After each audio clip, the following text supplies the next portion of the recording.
Greenfield community, I'm Xandra Galvan, the superintendent with the Greenfield Union School District, ready to read you another book from Superintendent Story Time. And so today we get to celebrate an American female, an amazing lady who was the queen of computer code. And so the story for today is based on the life of Grace Hopper. So she was a super brain, just like so many girls and boys right here in Greenfield that love computers and robotics and all the STEM amazing opportunities that we have for you in your classroom that we can't wait for you to get back to. So thank you for joining me today as we learn about the Queen of Computer Code.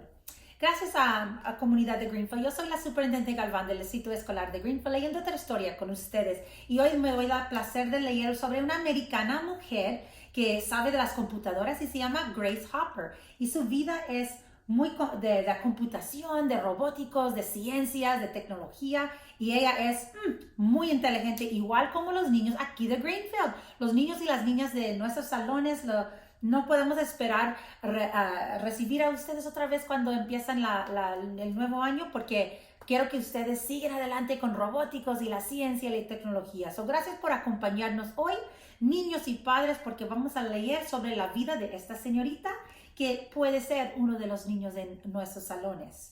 So thank you so much for joining us. This story about Grace Hopper, Queen of Computer Code, is exactly what we have in our classrooms right here in Greenfield. We have such smart, intelligent boys and girls who are just ready for the technology world. So here we go. This was written by Lori Walmark and it was illustrated by Katie Wu. So let's learn about computer coding. Grace leaned back in her chair and yawned. Once again, she had worked far into the night writing computer codes. Grace's latest computer program, one to guide Navy missiles, was almost complete. All that was left was to check her work. Grace reviewed the code line by line, making sure she hadn't made any mistakes. When she finished, Grace set down her pencil and frowned. The last section of her program, a bit of code, then multiplied numbers, looked familiar. She checked back through her work and found out she had written the same code before, over and over and over again. Top secret codes. Grace snorted. What a colossal waste of my time. There had to be a better way, she said. Why not make the computer do the work, she said. Computers were good at doing boring jobs. I was lazy as all get out. I never wanted to do anything over again. She figured out a way to store pieces of the program like her multiplication code inside the machine. When she needed to use that code in another program, all Grace had to do was tell the computer where to find it. The computer then joined together the many bits of code in one computer program. Grace is trying to be smarter and saving the codes that she had written before so she doesn't have to do it all over again. I know that's something that you do when you use your Chromebooks and the robotics. Even as a child, Grace looked and loved to tinker with gadgets and learn new ideas. She wanted to understand how things work so she could do better. When Grace was 7, she even unscrewed the back of her alarm clock and took a peek. She reached in and out popped a spring, followed by several gears. Over, then one rolled across the floor and under her bed. Grace scooped up those parts and tried to put them back together again. No matter which piece she put where, she couldn't get the clock to run again. Uh-oh, sounds like a challenge. She needed another clock so she could study it and then decide what was missing. Grace sprinted from room to room, clock by clock. She fiddled with the gears and the gadgets and the springs and the levers. She arranged them this way and that way. 7 clocks later, 7-year-old Grace understood how a clock ticked. When Grace's mother discovered the many jumbles of clock parts scattered around the house, all she could do was laugh. Oh my gosh, Grace, you are so smart. Oh, we love it when our parents encourage us to do cool things like that, right? Once Grace figured out how clocks worked, well, she moved on to bigger projects. She followed a complicated blueprint and constructed a dollhouse made of stone. But there were no stairs. How could her dolls get to the top floor? Not a problem for this junior engineer, Grace. She opened up her toy construction kit and laid out everything that she needed: nuts and bolts and metal pieces and an electric motor.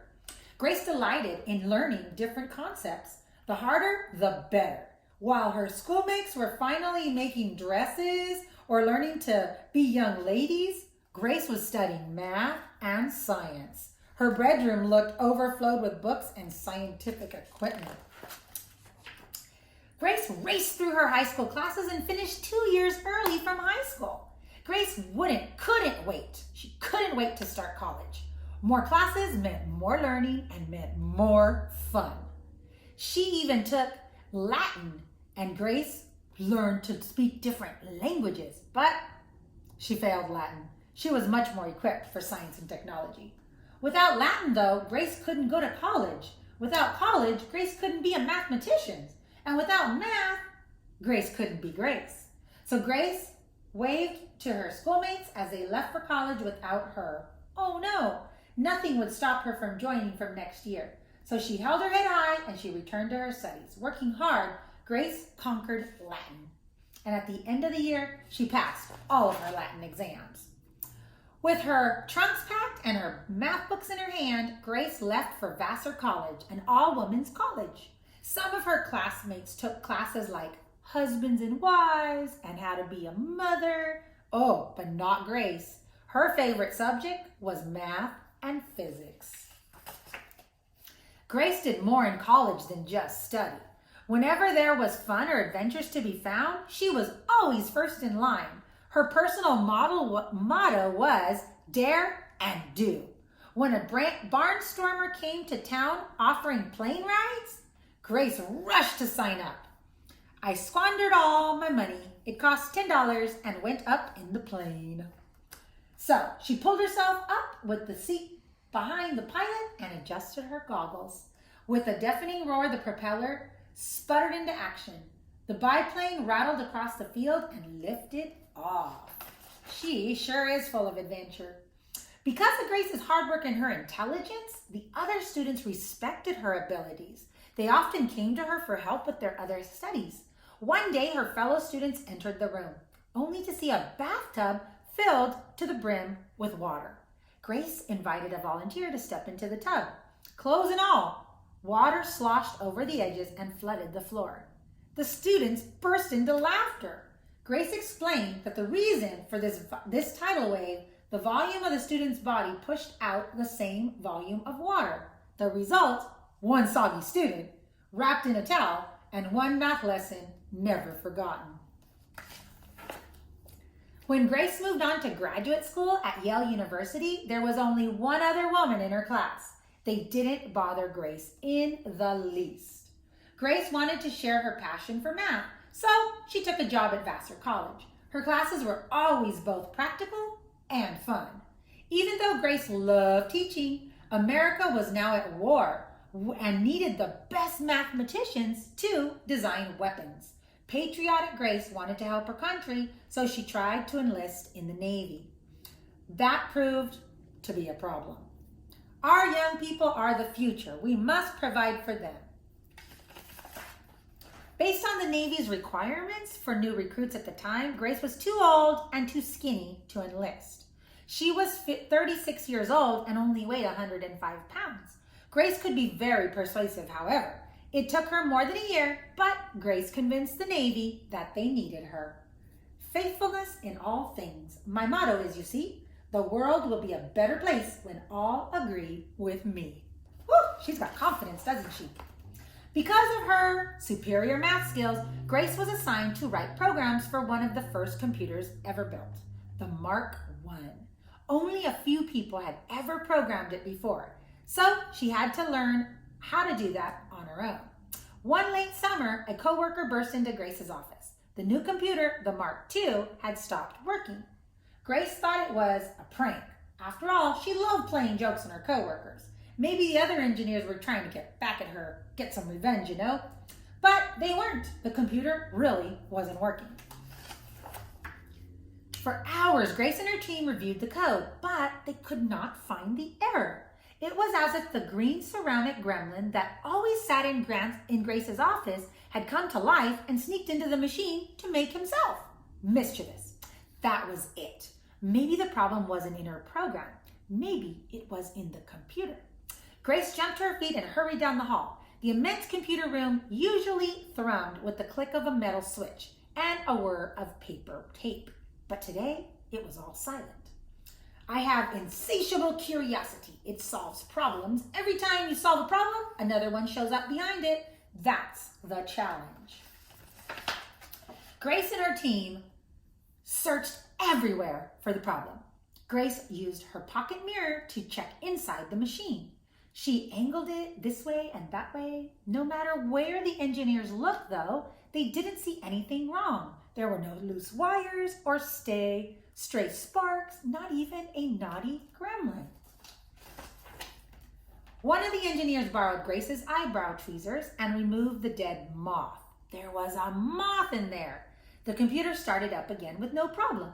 Being good scientists, Grace and her team tapped the moth into the logbook to record their unusual finding.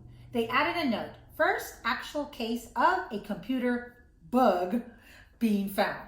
Even ever since then, because of Grace's sense of humor, computer glitches have now been called bugs.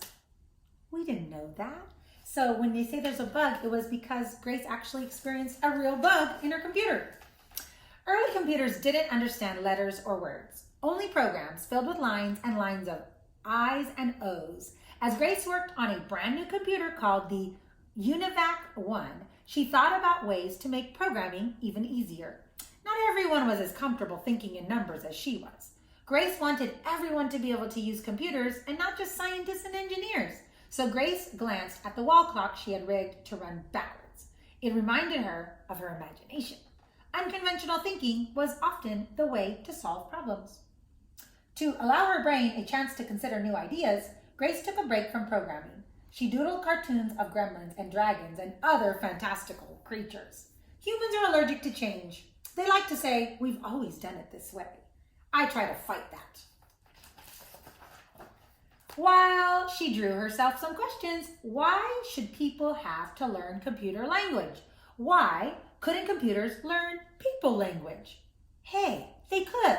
Grace invented a program that let people use words to tell computers what to do. Her program was named Flowmatic, including simple English commands like multiply. Flowmatic translated multiply and the other commands into instructions the computer could understand. Let people write their programs in English. It was common sense. This was much easier than programming pages of I's and O's. With the help of Grace's program, she and her coworkers were able to write code more quickly and with few errors. When Grace was 60 years old, the Navy forced her to retire. They said she was too old to serve.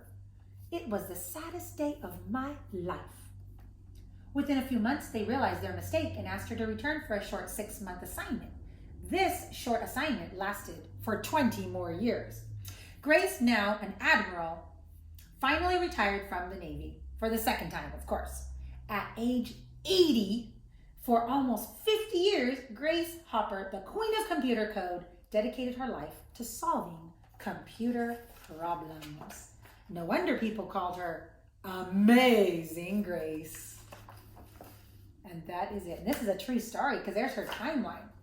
Let's see, is she still alive? Yep, she sure is. 2016, she was still alive. Well, that's when this book was written. So let's see. And Grace Hopper will be named after when compiled. Yep, so still alive. Awesome. So this story is about Grace Hopper, queen of computer code. And it's not a story. It's actually expository text. It's a real life story. So I know there's lots of Grace Hoppers in our classrooms right there in Greenville, boys and girls who are amazing computers of math and code. So keep it up. We're so excited that you got to join this story today. So thanks for joining me today. I'm Superintendent Galvan with the Greenville Union School District, sending a great big bear hug from our family to yours.